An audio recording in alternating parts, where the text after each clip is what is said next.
Hello everyone. Before we get on to today's video, I wanted to address the elephant in the room. I announced this on my Instagram story, and I also announced this on my Facebook, my personal Facebook, that Kenny asked me to marry him, and I said yes.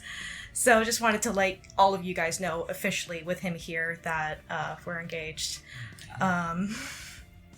We are not in any hurry to get married. We're probably loosely thinking next year. But yeah, he popped the question and I said yes. And we are both over the moon about it. So just wanted to let you guys know. I don't have a ring yet because we just placed the order for it about 2 weeks ago. Something like that, yeah. The thing is we let her pick her ring out. And so now I don't have to worry about ever the ring's not exactly what I want, and which he wanted to make sure it was something I could be happy with for the rest of my life. Yeah. So yeah, I just wanted to let you guys know that. So do you have anything else to add, Mr. Abrant? Well, it's great that you are actually part of the album you're reviewing today. You know, it's definitely something new. It's definitely something new. It's the first time I'm on an album, and would you say you're proud? Of course. Okay.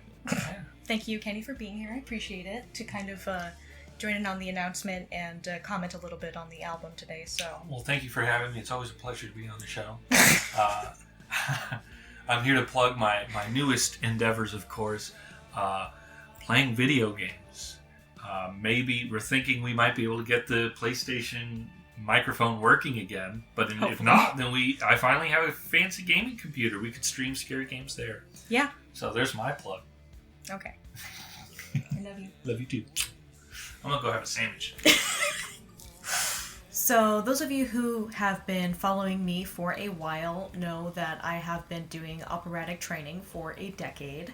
So I have years of study, performances, and voice competitions that have all led to this. I have finally made my musical debut with the amazing project Beauty and Chaos. It still doesn't sound real when I say it, but apparently it's real. Crazy. I'd like to thank all of you for your incredible support and encouragement and for following me as well. So without you, I couldn't have done this. It's like a dream come true.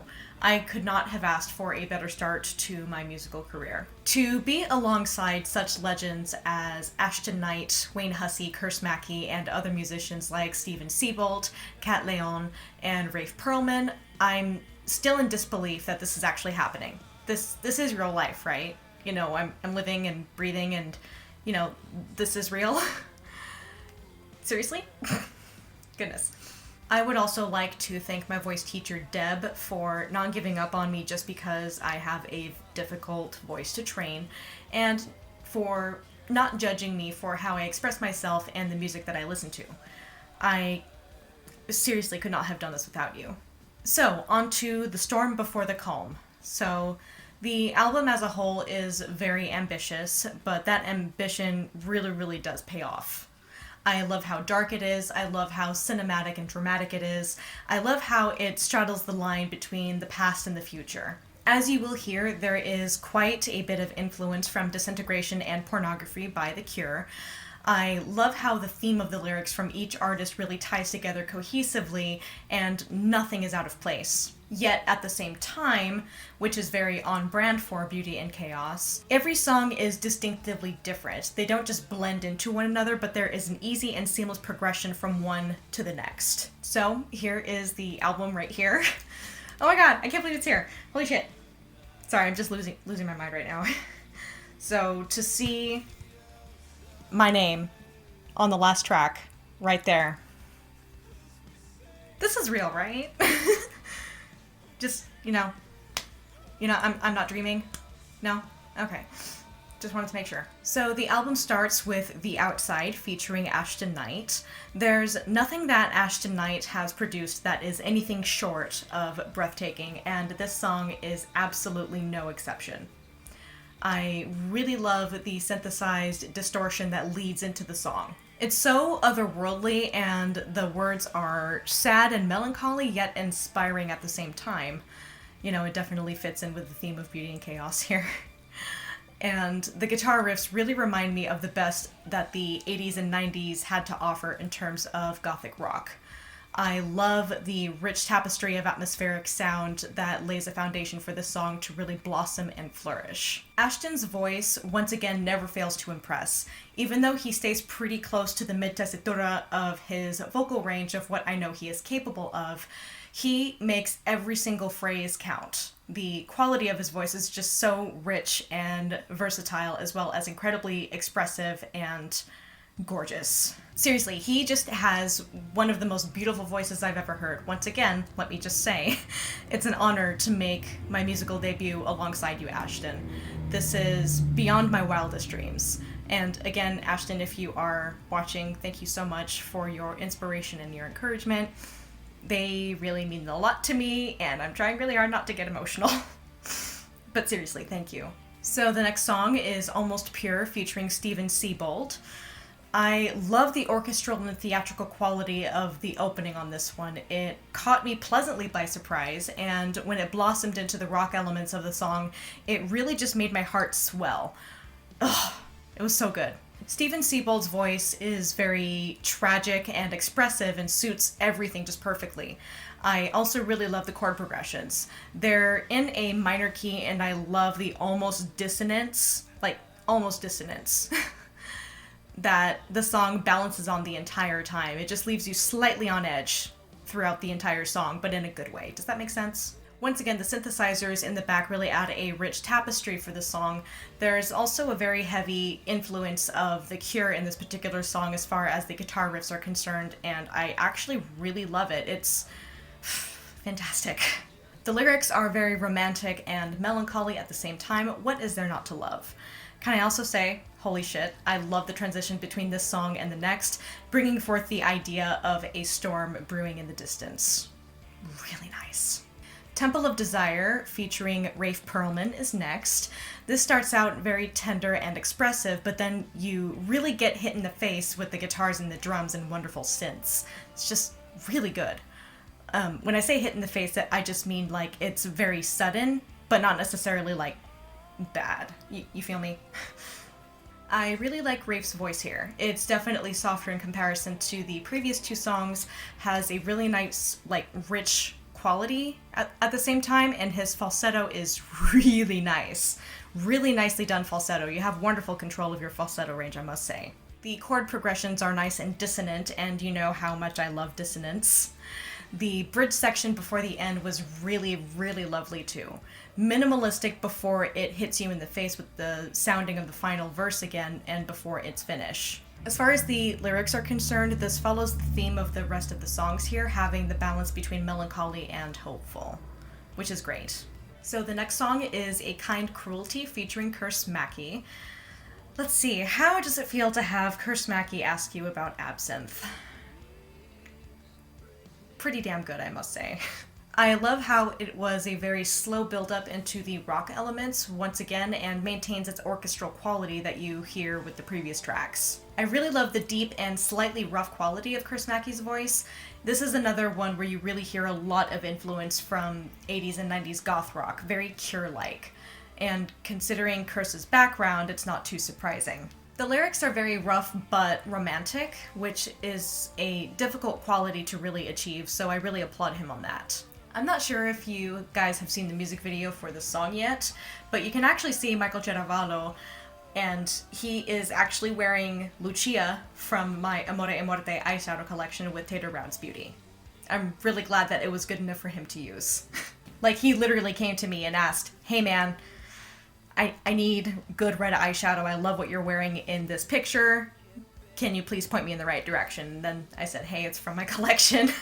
It's Lucia, the best blood red ever.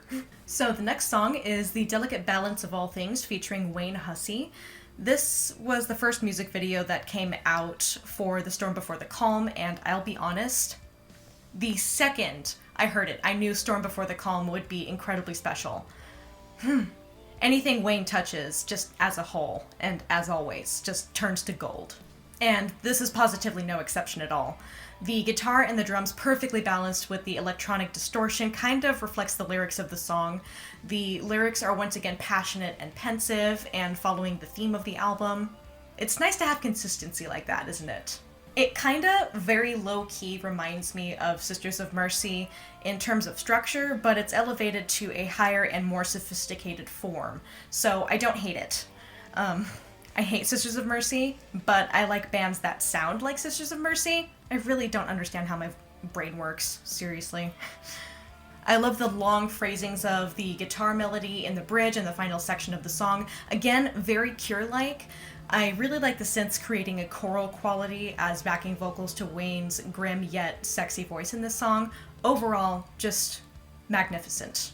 So the next one is Stranger featuring Cat Leon. So this begins with a very soft distortion, which then transitions into a distorted guitar and then chords on a piano, and again, an orchestral quality setting the foundation for Cat's soft and expressive voice. It's really lovely before it erupts with the guitar, synths, and drums. This definitely is the most uplifting sounding song of the album, with more major chords than there are minor, it seems, just from my ear. Personally, from what I've heard. The electronic beats here are incredibly intriguing as well. The song almost has an industrial quality, which is really surprising, but it was really good. The lyrics are very dark and poignant, lonely, and again, hopeful, really beautifully written. And that's exactly what Beauty and Chaos tries to achieve. That's the whole point of it. I like how the music really swells into a crescendo before the end of the track and then fades into the title track, The Storm Before the Calm. I didn't really get a chance to really talk about this to promote the album's release, so I will go ahead and get into it now. So when I did my first review of Beauty and Chaos, I had mentioned my background in operatic voice, and Michael Giravolo found that to be interesting, and I showed him one of my singing videos, slightly terrified. Later on, he contacted me and said that he was planning on something dark and dramatic and might have use for my voice in the future. He saw my performance of Il Dolce Suono from Lucia della Marmor, and he seemed to like it. I just hate the way that my voice sounds on any kind of recording, so apparently Pavarotti had the same problem.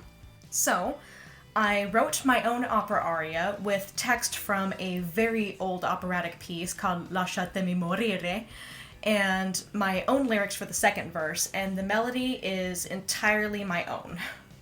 It's my first attempt at songwriting that I have put out there. I wanted this to be vulnerable and sound like I was tragically and just barely holding on to some kind of hope or reason to live. So admittedly, I focused less on perfect operatic technique and singing directly on pitch and more on expression, because the lyrics are indeed very dark. So while everything else had been in the works, I had been excited to see how the progress of production had gone. I knew that when I heard The Delicate Balance of All Things, that whatever Michael would do with my voice later on would be amazing, and I wasn't wrong. Even still, I was worried people wouldn't like my contribution because, you know, opera isn't for everyone. Or it would just be ignored entirely because I'm technically a nobody next to all of these legends and well-established musicians, and no one would give a shit. I'm very pleased with how the final track turned out, and I'm even more thrilled to see positive reception on it, because I wasn't expecting that at all. In fact, I was expecting people to hate it. That's what I was expecting, but I need to stop being so hard on myself. It really is beautiful. I'm glad that I really sat down and took the chance to listen to it a few times over. In fact, hell, one of my friends actually posted a video on Instagram of her pole dancing to my part specifically. Wow. It was awesome to see the music interpreted into dance in that particular way, and to see that it inspired her that much. And she also had a great deal of experience with listening to opera in general, so she herself did assure me that she loved my part, and she said that my voice sounded great. So again, I hate the sound of my own voice, especially when I post sound clips or videos or anything like that. I hate it. Again, Pavarotti had the same problem, so I'm not feeling too bad about it. With everything preceding and following my part, it was just so well done. The first act of The Storm Before the Calm was really reminiscent of David Bowie's album Outside, released in 1995, after the initial tones of the synths that shift and transition into guitar strings and industrial noise. Really nice. It was so good. That happens to be one of my favorite albums by David Bowie as well, just wanted to make that clear. It does legit sound like a musical representation of a storm. The work that Michael Giravolo and Michael Rosson put into this was just amazing, and I really commend them for that. The last section was very new agey and atmospheric. It really is a masterpiece, and I'm glad Michael took a chance on creating this section and using my voice on it. Seriously, I can't thank you enough. I'm so proud to have been a part of this project, and again, I still can't believe that this is my musical debut, and I couldn't have asked for a better start. So, thank you so much for all of you for your support, and that is what made this possible. Sorry, I was really hoping I wasn't going to get emotional, but here we are. Thanks so much to Michael for believing in me and taking a chance on me for this album, and thanks to Ashton for being awesome and supportive. A musical debut is stressful enough, but those I mentioned made it a little bit easier. So guys, thank you so much for watching. I really appreciate your support. I will leave all the relevant links for The Storm Before the Calm in the description below, and I will include music videos, where to buy it, and everything else you could possibly need. And I'll also drop Beauty and Chaos's social media down in the description below as well, so you guys can support them, follow them, check them out. Just incredible. So subscribe to my channel if you haven't already, and make sure you hit that bell for notifications. You guys are amazing. I love you. Thank you so much for helping make this possible. Thank you so much. I love you guys. And I'll see you guys next time. Bye.